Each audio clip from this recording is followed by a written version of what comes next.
Wow, last year we saw so many films flop that it's not even funny. Disney, Marvel, DC Comics, Star Wars, Doctor Who, all the usual suspects got paid in exposure, but not much else. We did, however, see several breakout movie wins in the year 2023, as well as some really good streaming shows. What did we love? What did we ignore? And how can Christians best discern the supposed get woke, go broke stories and their critics? Welcome back to Fantastical Truth, the podcast from Lorehaven.com, in which we explore fantastical stories for God's glory.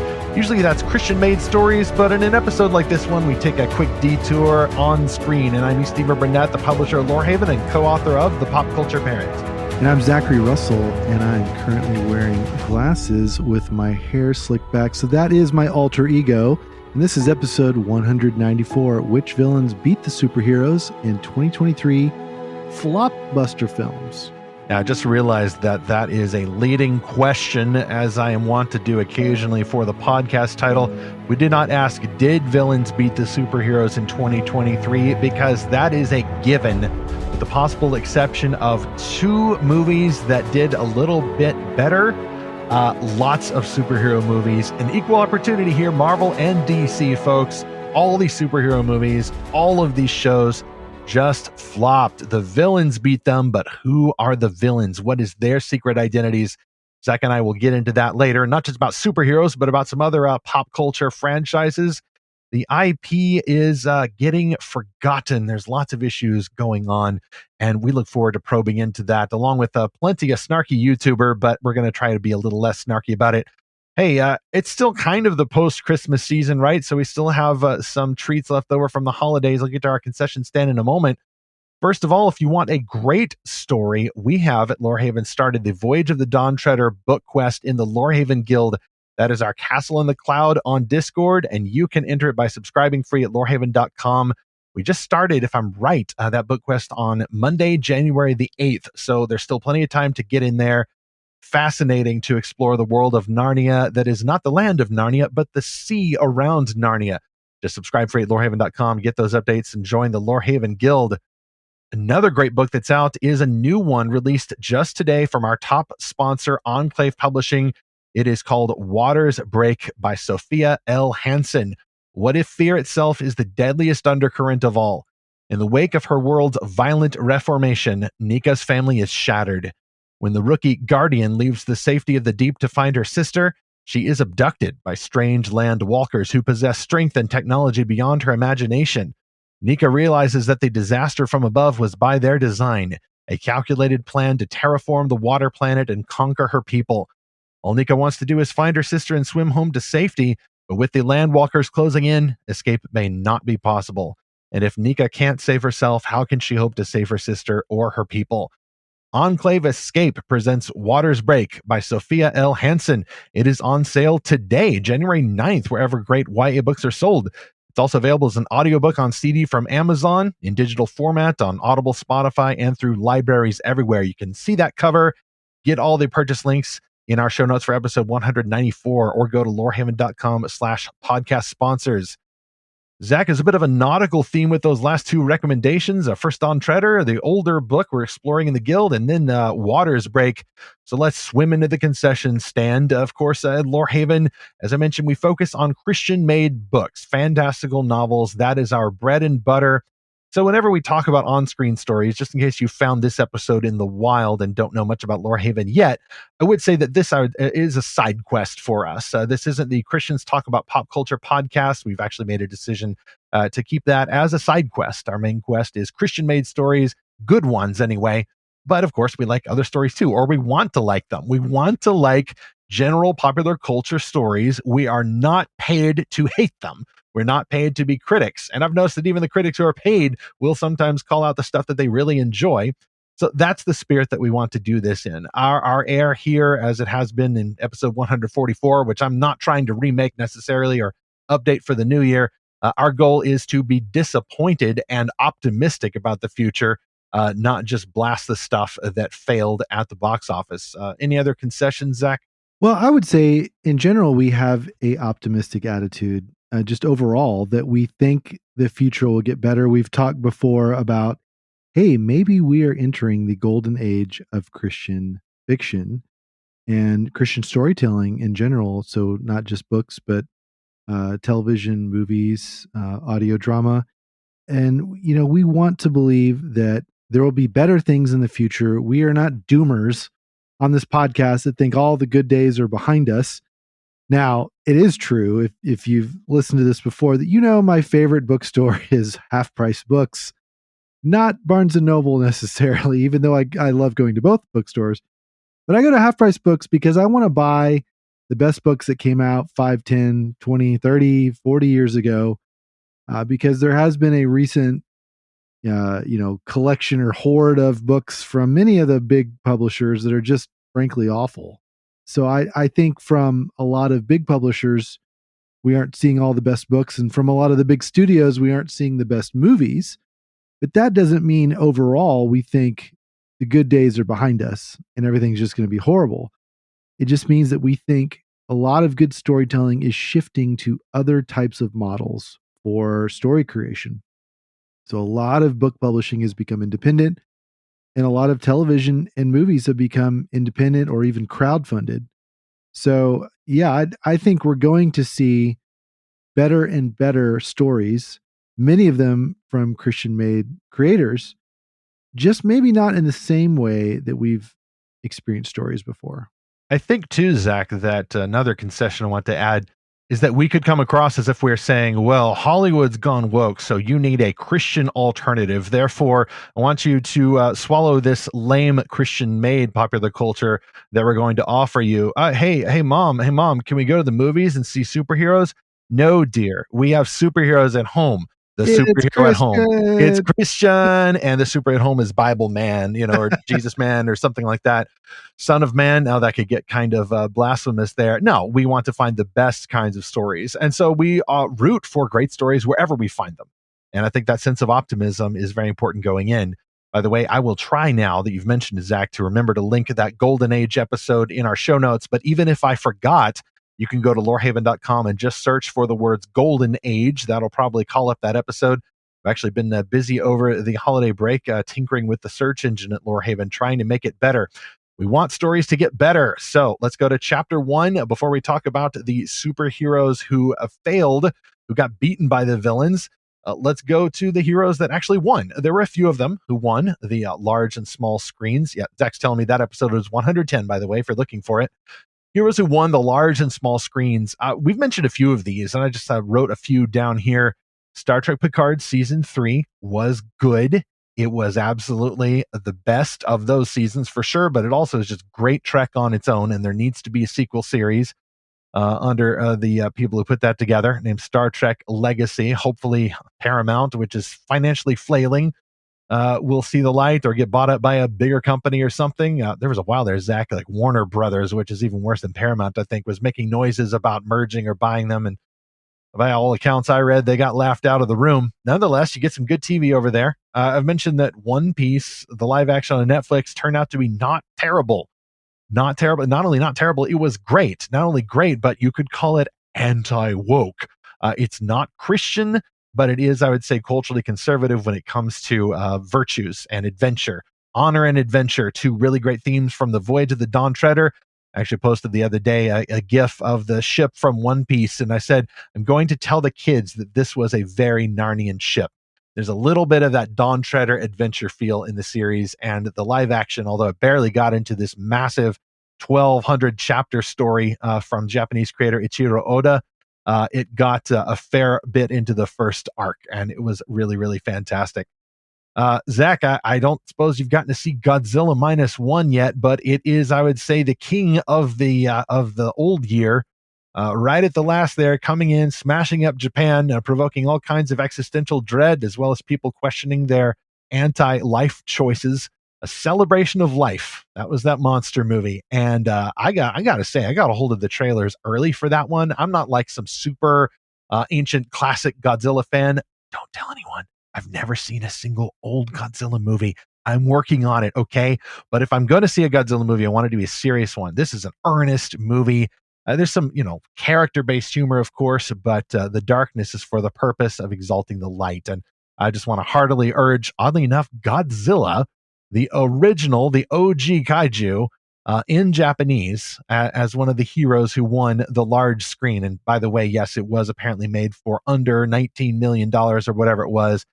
And even though it didn't make very much, it set all kinds of records for another language film release in the United States, and it positively ratioed its own budget. So that's what people look at when they're monitoring the horse races in the movies. So Godzilla is the clear winner there. There were two Warner Brothers movies. I'm going to diss them, as is also my want later. Warner Brothers, of course, had a breakout hit of the year, Barbie. I think that was like the top grossing movie of the entire year of 2023. I did not see it. I'm just not in the Barbie fandom. I know there's all kinds of controversy over that, but it's not something that interested me. And at first I was interested in the other kingpin of the year, Oppenheimer, Christopher Nolan's film from his new digs at Universal Studios. But Oppenheimer put some naked person in there because art and all that. And I'm like, I'm sorry, Nolan. I'm not your biggest fan, but I'm a big fan. And I really can't go for that. Still, it was a winner. The guy who made the bomb, and one of my favorite little micro genres on YouTube now is people who show that Godzilla -1 was actually the sequel to Oppenheimer. Another movie I really want to see, Wonka. I've heard all kinds of great things about Wonka. I didn't care about it. It's Timothée Chalamet as a prequel, Willy Wonka.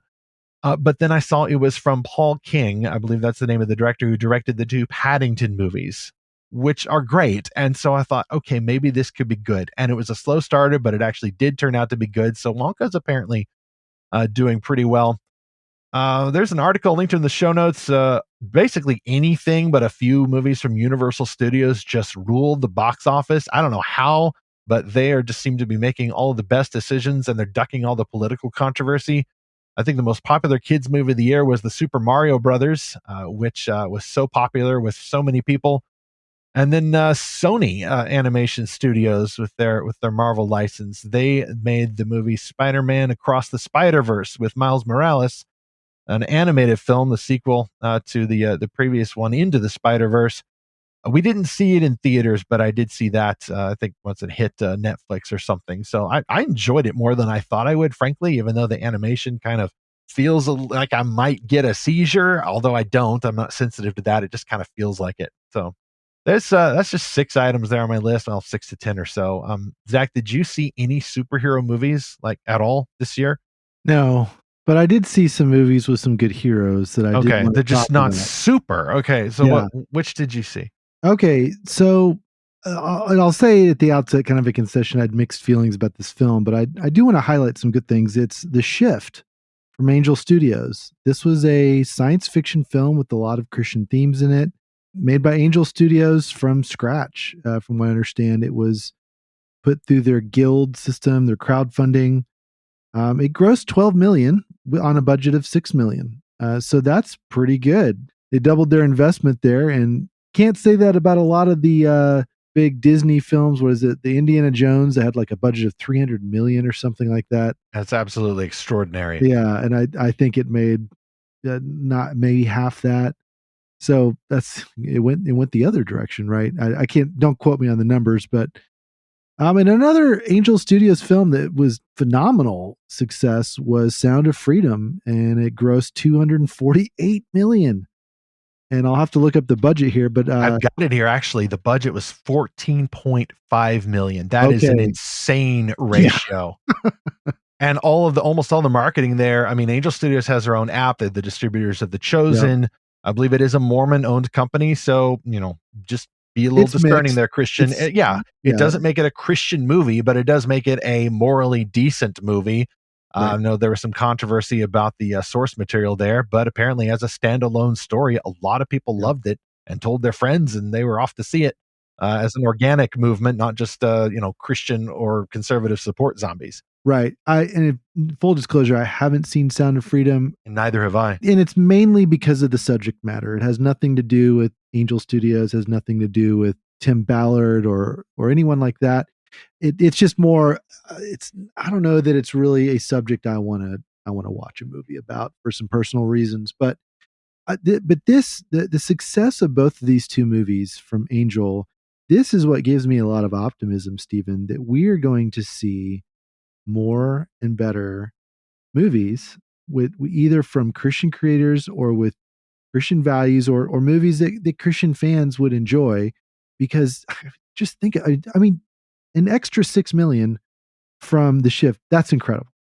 But Sound of Freedom, like a 200 and what something 30 something odd million profit, just think of what that money is going to do to launch the next set of movies. Now, I did say The Shift was not up to my expectations, and I've talked about this on Facebook. Well, The Shift is science fiction, for example, so it's a tougher sell, but it should be an easier sell to you and I. You saw it, I didn't. Yeah. What do you mean it was kind of mixed for you? So first of all, it had some great actors in it. It had Neil McDonough, McDonough. I don't know. I never know how to say his name. Yeah, he was a howling commando in the MCU for a short amount of time, I remember. I mean, I first saw him in Band of Brothers like 20 years ago. And he's the Neil McDonough is the villain in this, which because of course he is, because villains don't have to kiss other girls, so which was his motivation. Yeah, that's a great motive to be a villain there. Props based and downright almost Christian. I don't know whether he's a Christian. I think he's Catholic. He could be Christian. Yeah. Okay. Yeah, he's Christian, or he's evangelical or Catholic. I can't remember. Well, he's not far for the kingdom anyway. So Sean Astin has a co-starring role, although he's pretty prominent on the movie poster. Then it starred Christopher Plaha, who's from a lot of Hallmark Christmas films. Oh, that's why I recognized his face. Not that I've seen a lot of Hallmark Christmas films, mind you. He just has the Hallmark face. You know, there was a meme several years ago about the DreamWorks face. It looks like this. Yeah, you can't see it because it's a podcast, but that kind of like, that kind of snarky smile. Yeah, but there's also a Hallmark smile. And then Elizabeth Tabish from The Chosen, and also Paris Patel, also from The Chosen, and Jordan Alexandra. So 3 Chosen actors in it, which that was really fun. All playing very different roles. And, it's basically a romantic dystopia. So it's not a romantic comedy. It's a romantic dystopia, really more than it is a science fiction. I wanted to like it. I watched it with Naomi and our big girls. There were some interesting things we talked about because it's loosely based on Job. And so there were some interesting parallels there. I liked the way it ended, which I won't spoil. It was a surprise ending. And I thought it was an honest ending. Production-wise, very well shot, lit, acted. I just didn't think the writing was that great. I think a lot of the dialogue needed a lot of work. I thought the world was barely explored. And the technology was fun because he shifted out of his reality into another reality. So there's sort of a multiverse thing, but not quite. And it brings up a lot of philosophical questions, which were fun. I just think they left a lot of things on the table that they could have explored, and there was too much telling and not enough showing, basically, was the main problem. But again, as a first foray into speculative fiction from Angel Studios, hey, great job, guys. I applaud it. And it's a first-time filmmaker, and it was really cool to see some of these big actors get on board with it. And so that's also a positive sign. Now, Sean Astin's actually been in a number of Christian films. I don't know if you're aware of that. We all think of him as from Lord of the Rings or from Stranger Things or from Rudy. Or I only think of him from Lord of the Rings. It's Samwise. That's his name. Yeah. He has the little tattoo. That's him. He was in, I want to say it was Date Night, like a Christian mom. Basically, it means he is a Christian. If you appear in enough Christian movies, then you get into heaven by sight. Sort of like, what's that? If you live with someone for a while, it's like a common law marriage. So he's a common law Christian. We're joking here, guys. We are still biblically faithful and orthodox. By the way, John Rhys Davies, another Lord of the Rings cast member, has also been in a lot of Christian movies. I think at one point he was Mordecai. So he definitely gets around. Christian. He's voiced a lot of stuff. He's a prolific voice actor. Yeah, The Chosen got a lot of its actors, and there's kind of a Chosen effect, as Jennifer wrote about at Lorehaven, in terms of this kind of level of production, because now you've got this level of talent that's being cultivated in-house, as it were, with Christians and Christian adjunct groups like Angel Studios. And now you get to see the actors appear, and the actors have kind of their built-in fan bases because of The Chosen, but they also just are naturally better at what they do. Another movie, I had to actually check this one just now, Zach, because I guess it's been a very long year. Jesus Revolution came out this year. Oh, yes. Now, Lionsgate was the distributor there, so a little more of a traditional channel there, but it was directed by the Christian Irwin brothers. So there's two sets of brothers, at least two, that direct the Christian movies. There's the, what's the names they do, Fireproof and all that. It's Sherwood Pictures. Those guys are brothers. And then there's the Irwin brothers who try to be a little bit more artsy about things. And overall, I enjoyed Jesus Revolution. Very honest portrayal, it would seem, although obviously condensed, shortening the historical account of the Jesus people from the 60s and 70s. Very hard look at the church and what they were going through there with the revival season starting in California. Some historical figures being portrayed by actors like Jonathan Ralmy, who's Jesus in The Chosen. And I actually liked his character, but I also liked Kelsey Grammer's character, the pastor who has to deal with this weird hippie movement coming into his church, and he must be faithful to the gospel, but also open to these people. So just a really great story. I should see it again sometime. But it's encouraging to see more Christians leveling up their game. Like, all due respect to the Fireproof guys, the courageous guys. But frankly, they kind of seem to be in a rut. That they also pull in those amazing ratios of expenses to earning, and yet the movies only get a little bit better in terms of production quality, and kind of the dialogue and the moralistic emphasis of it seems to be the same. Whereas Jesus Revolution and a lot of the stuff from Angel Studios, like, they seem to understand that the beliefs are an end or a means to the character journey rather than vice versa. The movie should be trying to sell itself, not sell a moral movement or some kind of a tie-in merch primarily. And I think that's what's kind of sidelined to the Sherwood Pictures growth. And they're also a little bit slower. Angel Studios just keeps cranking them out. I think the common flaw with a lot of Christian films, just to briefly get on a soapbox, is when you have scenes that go on way too long with just dialogue. Because a film is meant to be a visual story. You should be able to watch a movie with the sound off and know what's happening. And I don't mean with subtitles. But just generally know what's happening. The images should tell you what's happening, or tell you most of what's happening. You could at least answer reliably afterwards, what is it about? And you would not be entirely wrong if you watched the whole movie on mute and it was a good movie. That makes sense. Exactly. And I think, we are an audible faith in a sense. Like, Christianity spread firstly by preaching, because most people were not literate, although it was written down. Obviously, we have the Bible. And obviously Christians invented the printing press. Naomi and my big girls just got back from visiting the Museum of the Bible during a ministry conference, and they got to see the Gutenberg press. And hey, Christians, we can take credit for the printing press and for books in general.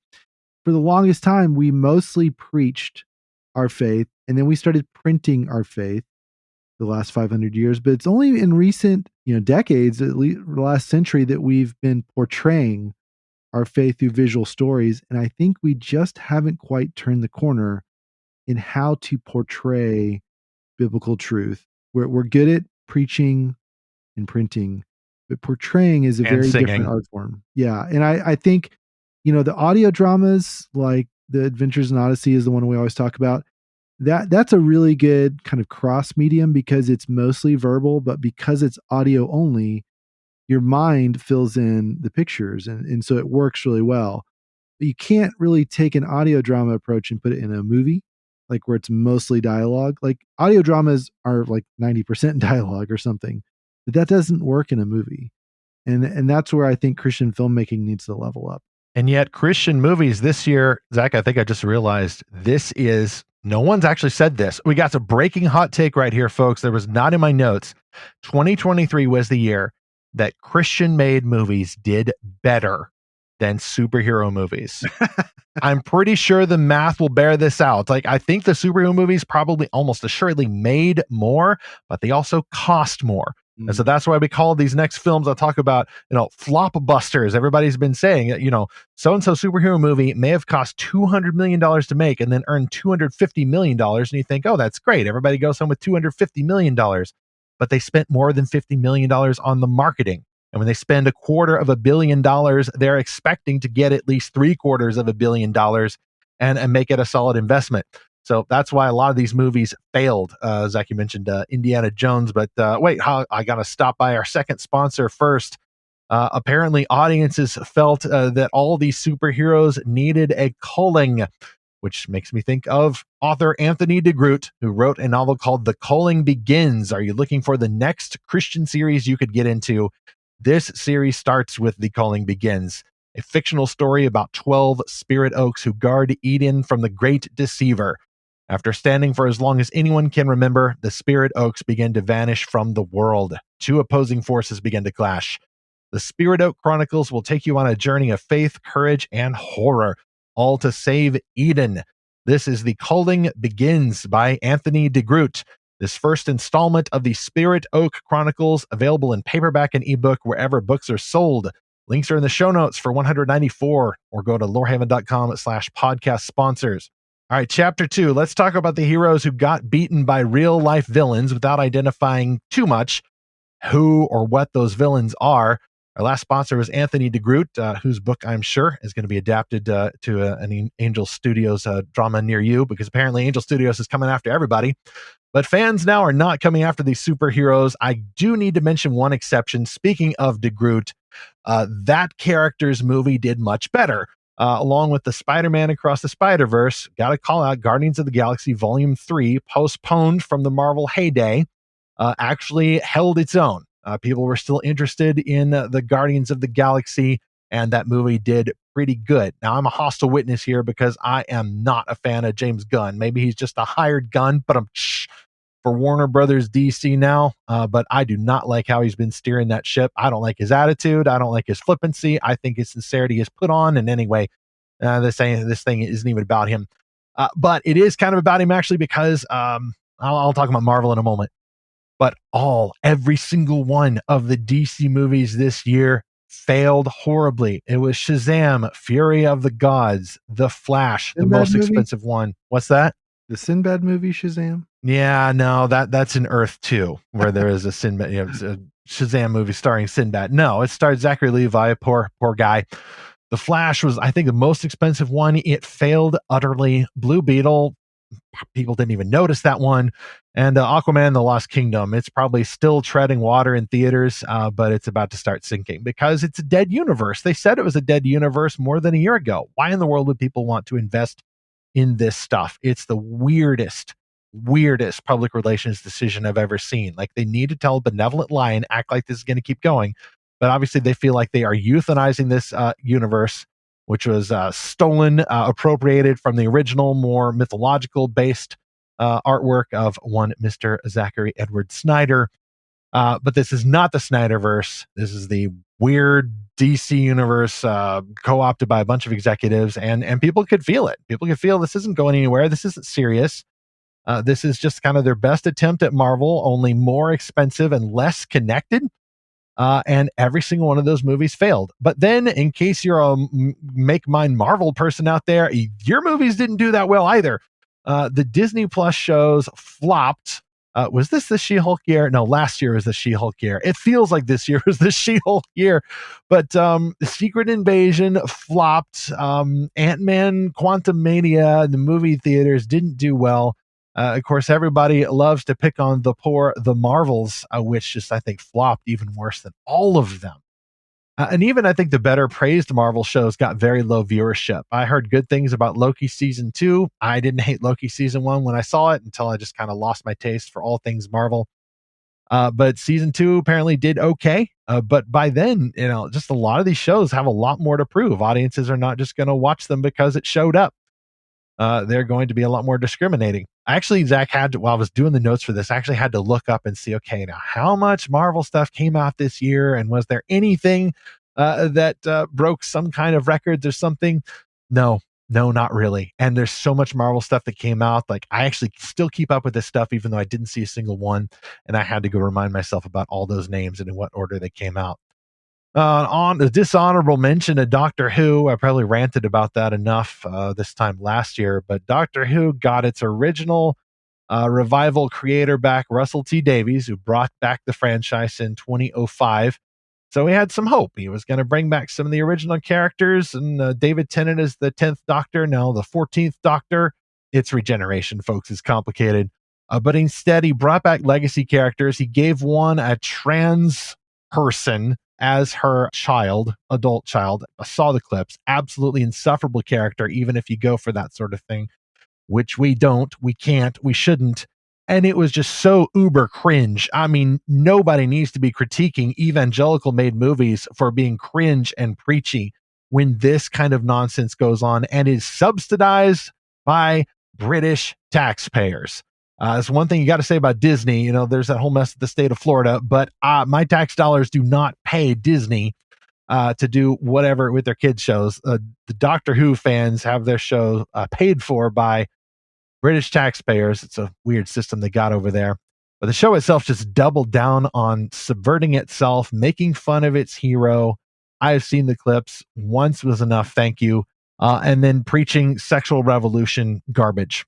I have seen the ratings for that. It's failing, and yet they're doubling down. They're like completely, utterly, steely resolved in trying to defend this stuff. Why? We'll try to answer that in the next chapter. Zach, remind me, was the Star Wars show Andor, was that this year or last year? I think it was a year ago because we canceled Disney a year ago. So we didn't watch Disney. We didn't have Disney Plus all of 2023. Yeah, and me neither. And and then speaking of doubling down, Kathleen Kennedy, producer of Star Wars, just announced recently, this is breaking news, that she's going to appoint a feminist activist who wants to, quote, make men uncomfortable as the director of a new movie starring Rey Palpatine, Skywalker, whatever her last name actually is. So you say Ray, and I think either Ray Gun or Ray Comfort. R-E-Y. One is a diesel punk weapon, and the other is a street evangelist. And Daisy Ridley is quoted as saying, "Well, I haven't seen the script yet, but I know the story is amazing." It's like, so she really has the Force. She's foreseeing the future. Okay, right. So they're just going all in on identitarianism. That. And anyone who has a problem with this is a misogynist, of course, because their entire model now is to polarize the fan base and pander to one half of the sex binary and say, oh, this movie is for you. And it's because we hate the other half of humanity. And if you have a problem with that, well, then you're the problem. It's just the same nonsense from Kathleen Kennedy. I can't believe this woman is still in charge of Star Wars. She's just burned this fandom to the ground. It's so sad. There's so many great, talented people working with Star Wars. Like Andor was a fantastic show. I loved it. I still need to see that. Apparently it was Star Wars Snyderverse version that, I don't know, I think it got better reviews than Rebel Moon, so maybe I'd like that. So here's how I'm going to sell it to you. Andy Serkis as a prison gang leader. Well, Andy Serkis has already been in Star Wars, y'all, so that's double dipping. Of course, he is, Andy the Flying Circus. Wait, what was he in already in Star Wars? He was in The Last Jedi, remember? So you don't even remember. It was the guy who was supposed to be really Supreme Leader Snoke. Yeah, Snokes.com, busting up your myths and telling people that it's been fact checked. Yeah. Yeah. Well, he got checked. I guess he had a quick exit from the franchise. It's funny that I thought I thought it in episode 3 where there was like the droid thing that had like the 4 lightsabers. I thought that was dumb, but then Snoke took the crown. But yes, Andy Serkis was fantastic. Andor was much more of a gritty cyberpunk political thriller. Now, that's more my flavor, even if it's technically a 2022 show. So that was the last good Star Wars show. Yeah. Were there other Star Wars shows this year? I guess you didn't see them. There was Ahsoka. There was The Mandalorian season 3. Oh, that one. Oh my goodness. I'd almost forgotten. I kept up with it here and there just because I enjoyed seasons 1 and 2. But they tried to just replay what fans liked about season 1 and 2. So Baby Yoda apparently comes back. Yes, that happened in the Book of Boba Fett spinoff. They just rolled all that back. It is very clear that they had to hastily redo everything. After they summarily dismissed Gina Carano. Pretty clear to me. By the way, Gina Carano and Ahsoka are what give the lie to this idea that male Star Wars fans don't like female characters in Star Wars, we've always loved Leia. Because of the Clone Wars, we've loved Ahsoka. Cara Dune's character was phenomenal because, for lots of reasons, she was just a very believable, like, grunt soldier She type was a character. believable muscle woman because she actually is or has been. Exactly. Yeah. And not only that, but she literally, she legit has a heart of gold. Not literally, then she died. But no, she seems to be a very pleasant person. She's a paradox. What was great about Andor was Mon Mothma, who we very briefly see in Return of the Jedi. Many Bothans have died to bring us this information. And it's kind of a fun story even with her, because they were supposed to bring Mon Mothma into the prequels, and then something fell through. And so then they brought this character to life for Andor, and she was a fantastic character in Andor because it's that female strength in a way that that is not just punching and kicking and shooting. It's a very believable, like, strong. It's, how can I say, it's a strong female character, but not in the physical sense, but in the relational and the verbal and the social sense. And so that was a lot of fun. Right. There are many different ways to be strong. And one of my favorite quotes there, actually, I meant to mention this. This is unfinished business from last month. But in our episode about Return of the King, one of my favorite quotes from Arwen's actress Liv Tyler, I forget if it was specifically about the Two Towers or Return of the King, but there was an abandoned plot line where they had her turn up at Helm's Deep in order to kick butt with everybody else. And then there was a fan outcry because photos leaked, and it was such a drastic departure from the book that they decided to do away with that plot line. And then there she is in the behind the scenes saying, at first I was disappointed, but then I realized there are other ways to show that someone is strong besides putting a sword in her hand. And that's, I'm not a very physically aggressive person either. So I resonate with that, but how much more so than would her character resonate with that? And I really am now optimistic about Andor. So I'm about a year after you told me these things, I still need to catch up with it. So here we go. We're doing more optimism, even in the chapter is supposed to be pessimistic. But you did not see the other Star Wars shows. No. You have fulfilled your vow. No more Disney Plus for you, but I'll tell you what though, Zach, you can now watch Steamboat Willie without a Disney Plus subscription. That's right. In fact, I think I can whistle the tune right here. That's the public domain tune now, and you can make Mickey Mouse say all kinds of based and trad wholesome things. You can even make him say a Bible verse with AI, and Disney can't do nothing about it. So I feel a little sorry for Disney here. We haven't even talked about Wish, the cartoon, right? When you see Super Mario Brothers earning like nearly $1.5 billion, and animated films don't cost a lot to make, but Disney somehow do, and Wish just flopped. I thought maybe it wasn't going to flop, and that all the critics were jumping the gun and declaring it a flop, but it was a flop. Mm-hmm. I'm thinking like the Simpsons meme was like, stop, he's already dead. Yeah. Now let me tell you something interesting about Disney.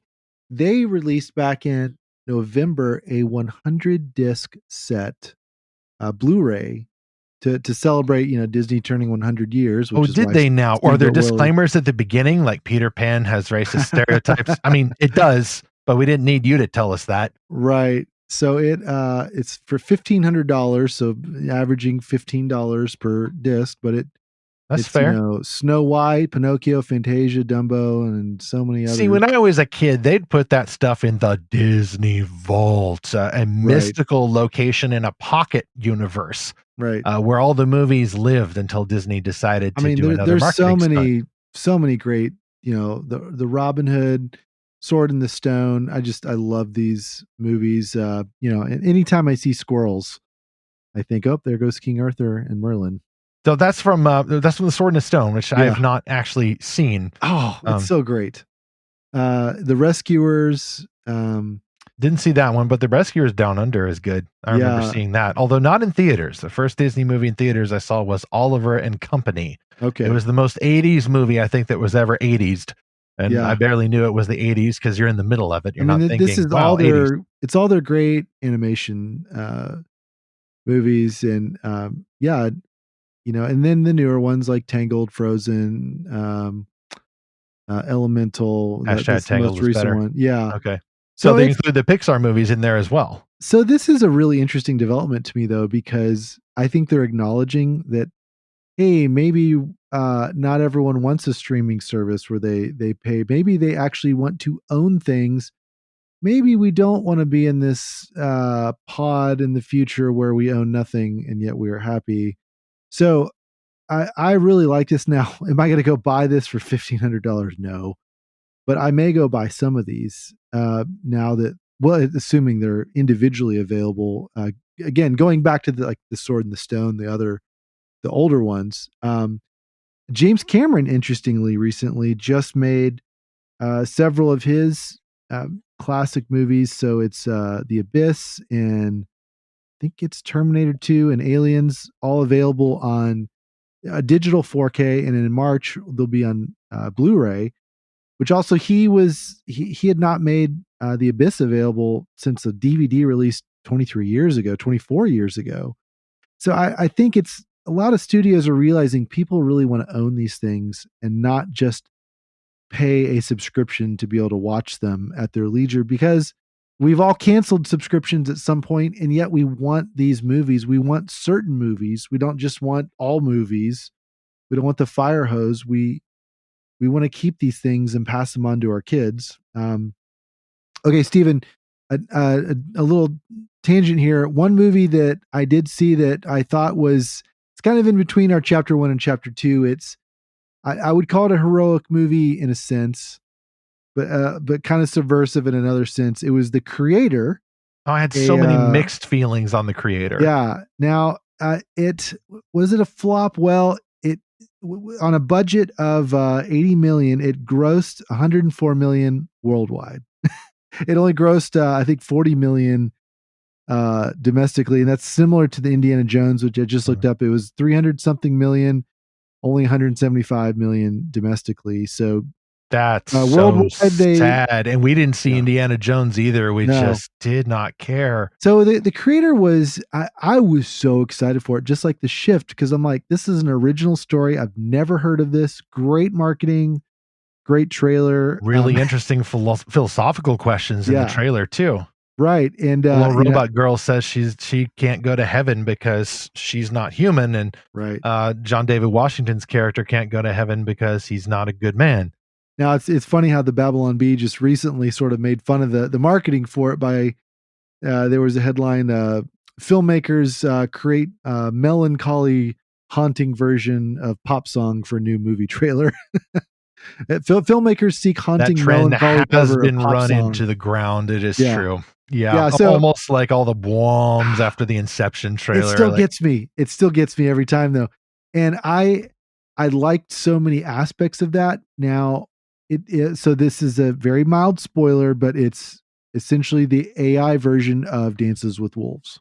Yeah, that's true. I was detecting some of the Avatar motifs in there, which I understand were borrowed from Dances with Wolves, similar to how Rebel Moon borrowed some Star Wars elements and some classic Hero's Journey elements. I mean, everybody borrows from everybody, but it did take me out a little bit, even though I'd never seen either movie. That's kind of the moral philosophy of it in a sense. And so I don't agree with the philosophy of the film, but it was a very well executed film on so many levels. So technically proficient, absolutely. So and here's the bind I'm in, Stephen.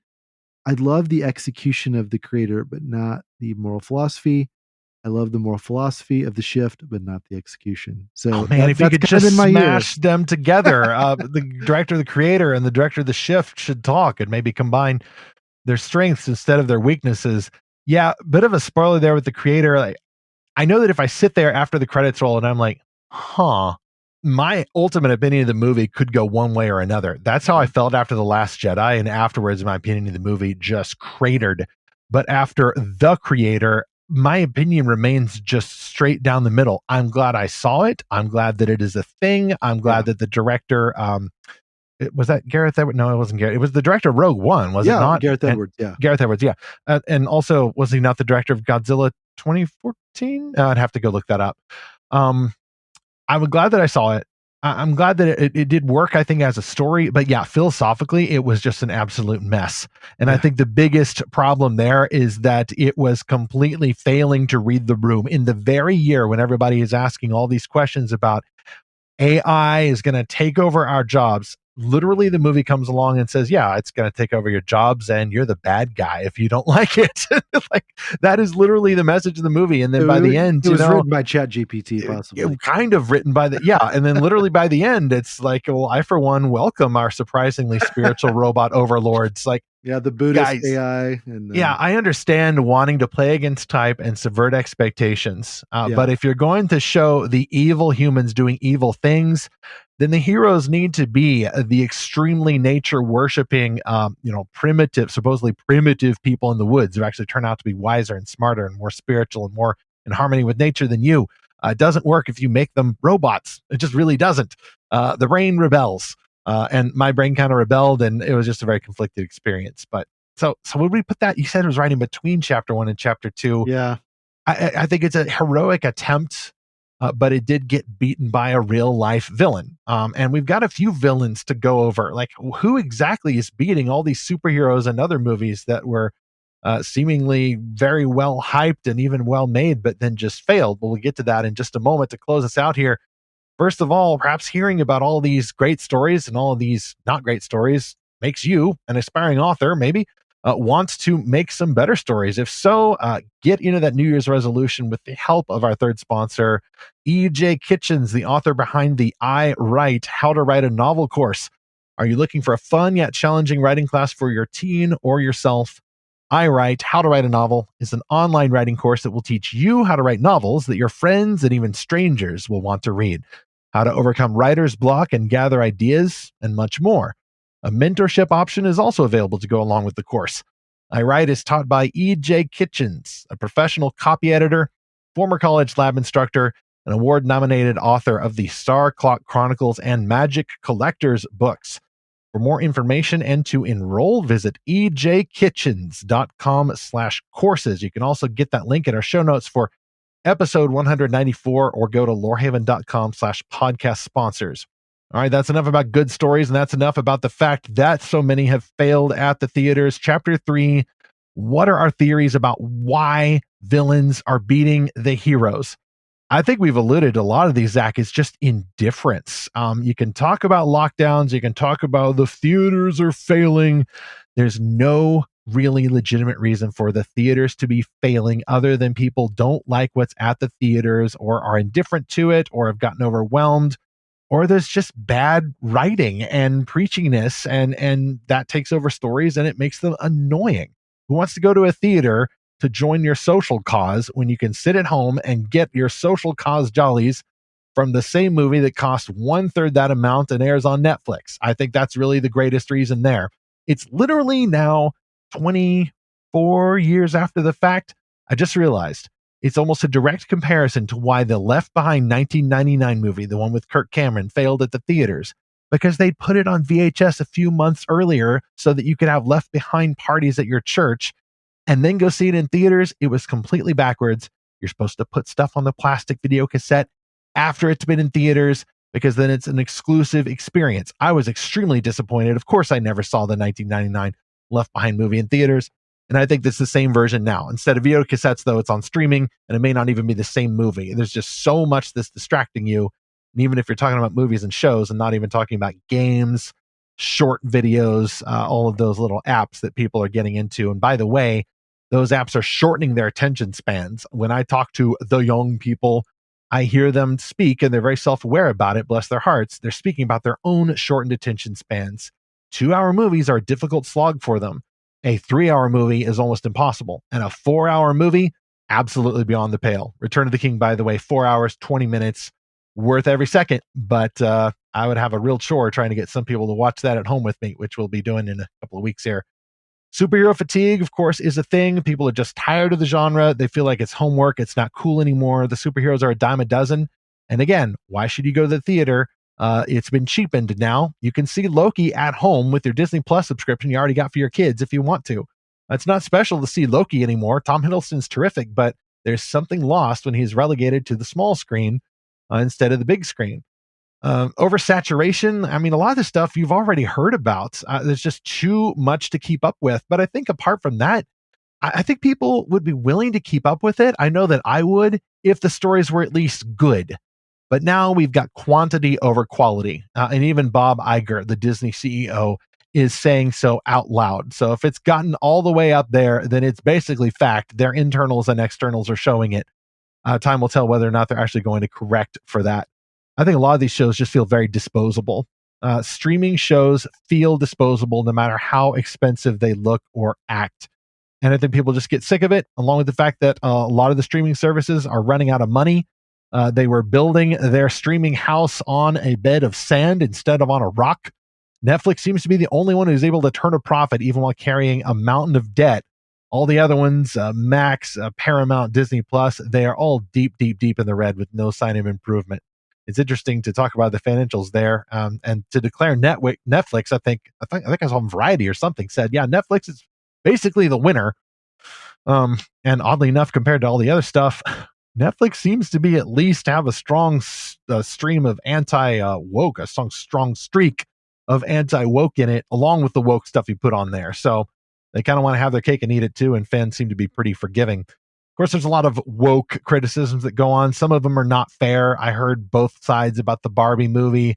I hear people say that Rebel Moon was woke. It was not woke. They're going to make it too violent and pornified for the extended cut. So peace, I'm out. I don't want that, but I don't think it has anything to do with being woke. They actually show an interesting take on the whole female warrior as a tragic figure who's been taken away from her purpose. So they too kind of want to have their cake and eat it too. Oh, here's a cool kick butt female action hero, but also, like some of those anime, like it's actually really tragic that she was taken away from her original purpose as a woman. Whether or not stuff is woke or feminist or whatever, there's the perception that it is, and so stories have to signal that they're not. But then they risk, alienating somebody else, probably in the creative staff. So they're really in a lose-lose situation. But Zach, now we come to the part, and I'm curious about your theories about this. Why in the world, given that it's so obvious that these kinds of movies do not make money, all these possibly offensive terms like girl boss and like all that stuff, like they're aware of these terms being flung about by critics. Why in the world then do corporate lackeys or corporate heads really like Kathleen Kennedy and some of these others, like why are they doubling down? Why do they seem to want to lose money?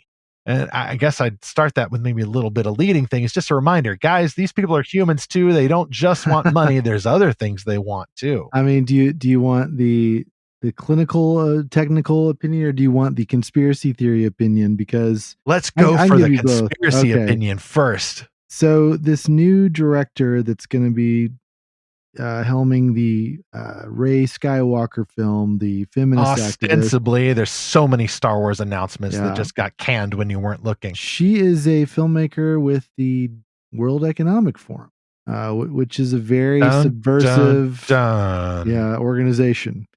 And it is driving, the ESG movement. It's driving all kinds of things, and basically turning corporations into identitarian factories and all these kind of things. And so pushing a very radical agenda through major institutions. And so I forget if Kathleen Kennedy had any kind of connection with them, but this director does, from what I've just read. But you can see the tentacles of the WF in a lot of these kind of studio decisions where it just doesn't make any sense other than pushing some agenda or another. Now, I also think that a lot of these studio heads live in echo chambers. Now, here's the interesting thing. They don't necessarily have to anymore, right? Because they can get on social media and get dunked on from Joe Blow, Pepe Frog account guy. But a lot of them stay off of social media. They have their assistants do it. From what I read years ago, even George Lucas didn't even have email. He didn't want to just deal with internet communication whatsoever. Well, Christopher Nolan is much the same. Yeah. So, but I think they live in some kind of echo chamber of some variety, surrounded by yes men. And in just this very insular, socio-political environment. So, because but surely they would be reading these headlines. Like I just And read seeing one, their own ledgers, seeing right? their own failed records. Like I just read an article where from The Wrap, which was trying to defend Kathleen Kennedy from Ben Shapiro of all people. Oh, what a mean guy Ben Shapiro is, and they're trying to dunk on him in this article, and so all of uh, the mainstream publications do this. They circle the wagons around these cultural heroes like Kathleen Kennedy and whoever. So she has to be aware that she's controversial, but I think it's sort of that persecution complex of like, well, if they're if people are against me, I must be doing the right thing. I don't know. I can't get inside her head. I mostly just ignore what she says or whatever. I look at the decisions being made. Now she's kept on Dave Filoni, who seems to be doing a great job. Even as I've not watched new Star Wars, I've heard a lot of good things about Dave Filoni from our own Lorehaven team. Jeneth Dick is very excited for Dave Filoni's content. So, okay, maybe that will eventually win out. And again, if we want to stay optimistic, sure, why not? I don't think we've hit peak woke, as a lot of people are asking. Now, you see other things developing in culture, like the resignation of this president of Harvard who got caught in plagiarism over 50 times, I think in 8 different papers or something, and put in place basically for all these, DEI reasons. And now people are thinking, maybe this isn't the way to advance culture is through these identitarian reasons. Maybe we should go back to just meritocracy. Like, who has the best ideas, who has the best product, who makes the best widget, and we go according to that. But I want to go back to something you said a minute ago about attention span. Is that just a little less controversial? I actually wonder about this. Do people have less attention span or not? Because so many podcasts now are like 2 or 3 or 4 hours. Even a lot of TikTok videos can be quite long. Now they have this very jarring editing style on a lot of TikTok videos. And a lot of podcasts are visual and they have a lot of multi cameras. But a lot of young people are watching these too.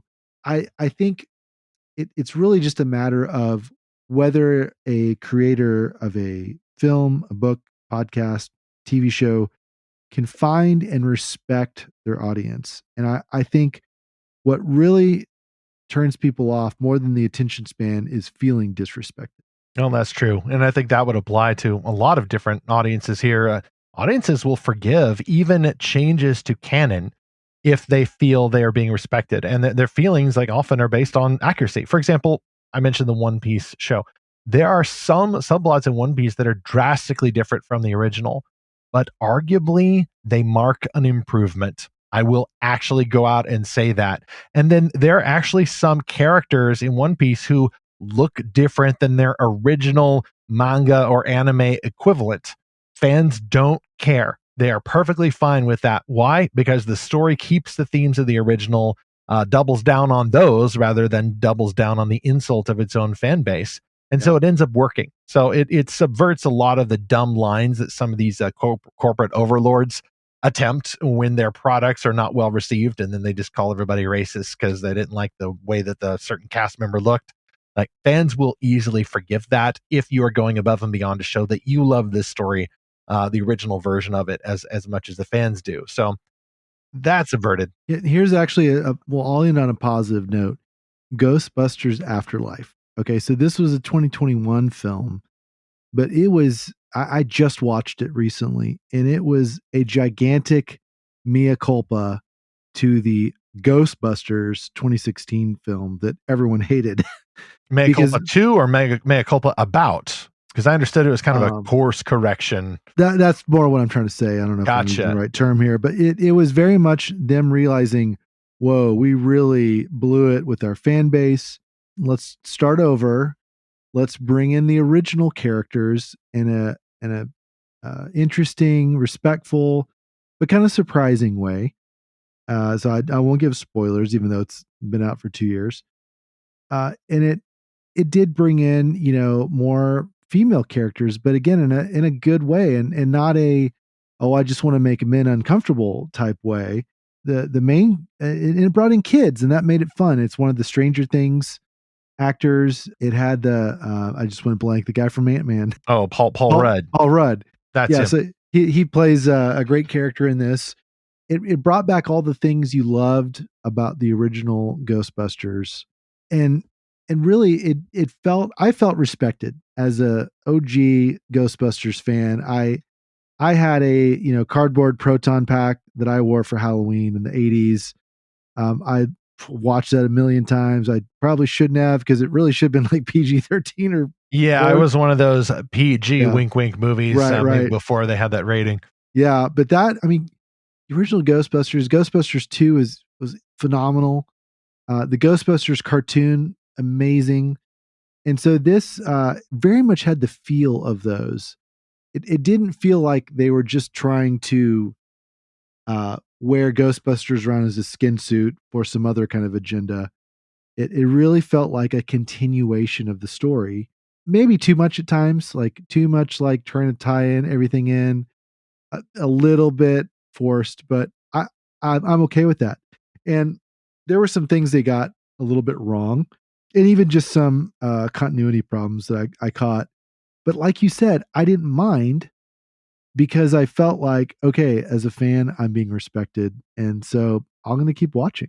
So that's a better franchise than, or at least I guess there's a good new one coming out next year too. So maybe we'll list that as a hit. Yeah, this year actually. This year. Well, it is this year now. That's right. I need to stop writing 2023 on my checks. All optimism then for the Ghostbusters fandom. I am outside that fandom, so I'll just be looking in and hoping that y'all get what you would like there. I guess I will wrap up too and just try to answer, or at least start an answer. Maybe we need to pick this up in a sequel episode, as to why, when these movies flop so hard, like when fans absolutely, like largely abhor, actual Star Wars fans, for example, abhor the overall direction of that franchise, with maybe the exception of Mandalorian seasons 1 and 2.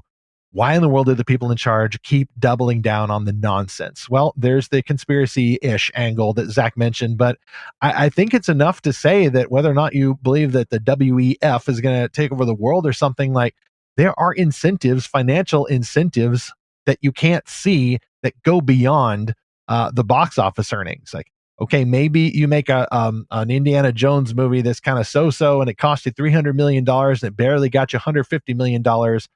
But maybe you got some kind of payment. I don't mean like, somebody slipped you a check for $4 billion and said, hey, I want you to make a very bad Indiana Jones movie. 400 million. I mean, I don't think it's as ridiculous as that, but I think that they're just incentives. There are incentives. There's, you scratch my back, I scratch yours. But I think, however, apart from the finance stuff, I think the incentives are not just financial. And I think I can actually argue this and respect the humanity of these creators and producers and executives more with this theory. And it's just a basic observation of human nature. People aren't just driven by greed. No, they're not. There's many complex motives that people have, whether they're good, evil, or somewhere in between. People want all kinds of stuff. Acceptance, wealth, absolutely. They want love. Some people go all egomaniacal and they want power. They want control over their lives. They want security for their families. There's all kinds of different motives. One of the things that people want, everybody wants, that we don't often talk about, is to be declared righteous. This is an assumption behind a biblical worldview, is that people want to be morally right. Even the bad guys want to be justified in what they're doing. So people don't just want money, they want to be right. And they want to be right because there's a little voice inside them, however much they suppress it, that keeps saying, you're wrong, you're wrong, you're wrong. So people want to drown out the voice and go out and hear somebody who's louder tell them, you're right, you're right, you're right. I don't know anything about the Star Wars lady or any of these people, and I'm not going to speculate about their heart motives. Zach, I think it was great when you mentioned earlier, you can't speculate about that, or you can't know that. But I will speculate a little, just basic human nature. Everybody wants to be declared right. Well, whether they call it woke or whatever, what do these folks do who come along and say about your stories, You're one of those greedy Hollywood people. You don't really care about what's right deep down. You just care about making money. What's the effect of hearing that over and over across the generations and then entering that system and carrying that assumption with you that you used to believe about the people ahead of you? No, they only care about money. Well, I want to be different. Yeah, money's okay, but I want to be declared righteous. So, whether it's that obvious motive or a subtle version of it, there are incentives to hire people who don't know nothing about Star Wars or are just in it for the agenda, or who are just kind of adjunct to the whole fandom, and they're just being hired because of other reasons, identity reasons. But maybe they make a movie that fails. Doesn't matter. You got declared righteous. You got to be one of the good guys. And you actually proved to the wonderful people in your morally virtuous social circles that you're going to make the tough call. And you're above that sort of greed that your forebears kept falling for. So I wouldn't discount that as a possible explanation. And if that was too long-winded an explanation, just remember there's more than one way to get paid. There's more than one kind of currency in the world. There's the good old-fashioned American dollars or cryptocurrency or whatever, but there's also moral value points. The social credit system is already here. It's just extremely virtual and imaginary. And yet those points pay off for a lot of people who are trying to suppress that ever-shrinking voice of the conscience. The conscience given by the Holy Spirit needs to tell you that you're wrong, you're wrong, you're wrong. Don't turn to the fake morality enforcers out there. Turn to Jesus Christ instead. And that's why I think that Christians, or people who think a little bit like Christians, have a better chance of making better stories, because they've already dealt with that voice. At least the Christians have. And then unless they're co-opted into some kind of like extremely ministry pragmatic view of storytelling, they stand a better chance of actually respecting humanity and respecting the fans. So that's why we're a little more optimistic about Christian-made media and mixed at best about the more general popular culture stuff that we see. Well, in the comm station, we got a couple notes on a previous episode, 192, 20 years ago. How did Return of the King rule the movies? Kirk sent us an email and said, fantastic podcast, and as a Tolkien nerd myself, I appreciated all the references to the actual books, as well as the focus on true heroes and good and evil. I read The Hobbit and Lord of the Rings when I was in 3rd and 4th grade, and Tolkien's worldview and setting informs my own writing and fantasy milieu. Great stuff. Keep up the good work. End quote. Well, thank you, Kirk. And actually, that it's funny that you would say all this, because I've been debating recently whether to let my 2nd and 4th grader read The Hobbit or even The Lord of the Rings. I'm settling on the graphic novel of The Hobbit. My 2nd grader started reading that, and then we had to return it to the library. But he really liked that because he's much more into graphic novels. I'm kind of only going on my own experience of reading The Hobbit first in 6th grade and then The Lord of the Rings in 7th and 8th grade. But that's really cool to know that you were able to pick it up that early. And it's, you make a really good point too about how the good and evil that's clearly portrayed in that story help shape a biblical worldview. And it's great to give that to kids. We also got an email from Jason Brown about that episode, who said, quote, "Hello, gents. In regards to the last episode, it was revealed through some YouTube video that Peter Jackson had been hinting at some surprise for the movie's 25th anniversary. The big fan theory is a possible extension of the movie series. That might go well with the recently announced anime movie War of the Rohirrim. As for Lawhead, I've been reading his books since he released his time-traveling Bright Empire series. With that said, longtime fans of his hope that with this Lawhead renaissance, as it were, the next series of his to be adapted may be his Song of Albion trilogy, which I would be okay with. Anyway, I should get back to reading the Pendragon Cycle before the show comes out.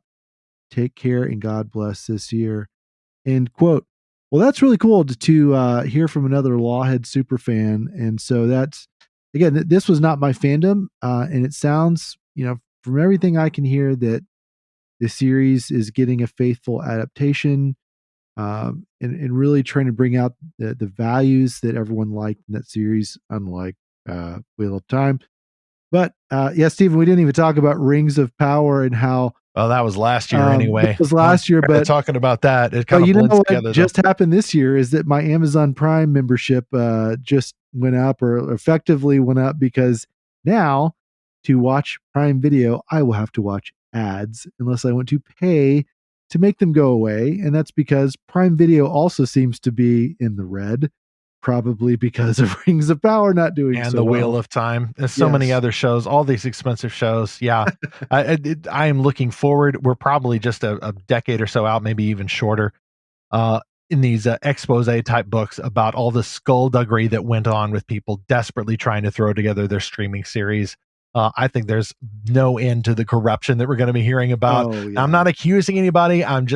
There's something dirty in the state of the streaming empires. And it's going to start coming out. There's got to be some money laundering going on. Almost certainly there's money laundering. It doesn't add up. Right. It just doesn't. They thought that they'd found the money printing tree, and it does not work. And now some of these are getting chopped down, and fans are going to flee, and they're going to go back. Some of the cable companies might be getting in the last laugh. Maybe Blockbuster Video. Whatever one is still open. I would love to live in the timeline that Blockbuster comes back. Somebody's going to bring it back, but it's going to be like a scaled down model, like Nintendo releasing like the NES, when it's like the one system with like 5,000 games on its hard drive or something. Now, what do you think about this, the possible movie for the War of the Rohirrim? The War of the Rohirrim, yeah. I can't say that name. There's been no trailer. There's been no news about it whatsoever. But I'm optimistic because it is Philippa Boyens, last I checked, the original writer of The Lord of the Rings. She knows the books. She's one of those people who can kind of keep Peter Jackson in check, and rightfully so. And it's going to be set in the continuity of the films anyway. It's going to follow an interesting backstory that is based on Tolkien's appendices, but has plenty of room to be fleshed out. So will we get this kind of different take on the Lord of the Rings prequel, or is it going to be more like the worst moments of the Hobbit movies? I don't know. I'm just waiting on a trailer, but I am not intrinsically opposed to the idea of it being animated. In fact, it could really add something different. It could go really wrong, or it could go really right. But if they keep that ethos that we talked about in episode 192 of not putting their own political messages into it, but respecting Tolkien's themes, even if they change his characters and condense a lot of his events, then I think it has a better chance than none. Anyway, listener, what was your favorite or disliked movie or show of 2023? We want to hear about your best and worst list for the last year. So send us a note, podcast@lorehaven.com, like our last two correspondents did. Or you can leave a comment at lorehaven.com for this episode, or tag us at Lorehaven on the socials. We're on Facebook, Instagram, and the platform formerly known as Twitter that we still call Twitter. Next on Fantastical Truth, I don't know. It's a holiday break and we are still catching up. We have ideas, but we are booking guests and we're still catching up. This topic, though, this one may open up some future episodes about how Christians ought to discern this new and rather sad, flailing popular culture world of franchises. But we need good guests for a topic like that. So we're reaching out to people who have demonstrated firm yet balanced views on this subject. Meanwhile, while we are canceling our streaming services and trying not to spend so much time on the screens, we are making reader resolutions and hitting the books. So you can expect in our 2024 season at Lorehaven, we're going to share the best Christian-made fantastical novels that we've found and also have their authors on the podcast. Meanwhile, whether or not you loved every movie that we critiqued on this episode, or you agree with us, or you have a more mixed opinion, this is all such secondary matters that I think it should be one of the safest, non-controversial things that we talk about. Ultimately, a lot of this stuff is fairly subjective, and we do believe that discerning Christians can watch a lot of this stuff even if they don't enjoy it.